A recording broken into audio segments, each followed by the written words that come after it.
আপনার মনের বয়স আসলে কত? মনের বয়স 20, 22, 25, 30, 16 16 না, 16 না, একটু ম্যাচুর মনের বয়স। আচ্ছা, এই কারণে জিজ্ঞেস করলাম যে জেফার, আপনি কোনো একটা বা ইন্টারভিউতে আপনি বলেছিলেন যে আপনার মনের বয়স হচ্ছে 50। হ্যাঁ, So, আপনি হয়তো জানেন না যে আমরা আসলে যখন আসলে মনের বয়সটা কমাতে চাই, ওল্ড সোল, আমি old soul। ইয়াংদের এটাই হবে। ইয়াংরা ভাববে যে ওল্ড, ওল্ডরা ভাববে আবার যে ওল্ড হয়ে আবার ইয়াং হয়ে যাব। থাকতে চাই। যখন ওল্ড হব তখন আবার বলবো যে এই যে 20। কিন্তু আপনাকে দেখে কিন্তু আসলে মনে হয় না যে ওল্ড সোল। তাই মানে আমি মনে করি মানে আমার মনে হয় যে আমার মনের বয়সটা 50 কেন?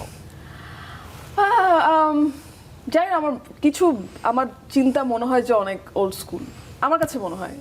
যেমন একটা আমরা শুনতে পারি যে কেন আপনার মানে কোন একটা চিন্তা আমাদেরকে বলেন যে চিন্তা দিয়ে আমরা মনে করব যে আসলেই আপনি যেটা বলেছেন সেটা ঠিক। হয়তো বা কিছু মানে টেস্ট বলতে পারি আমি, আমার নিজের টেস্ট কিছু, বা লাইফস্টাইল।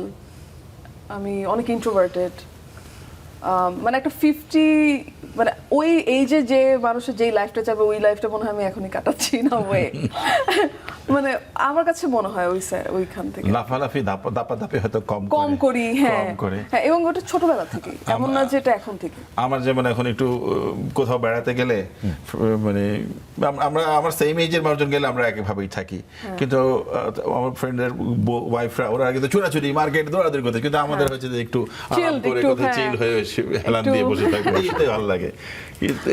আমার কাছে মনে হয় আমি একটু আগের থেকে এই ধরনের কাজ করি, নিজের মতো থাকি, আছে না যে ওরকম লাফালাফি। আর এই যে আপনি যেটা বললেন ওটাই।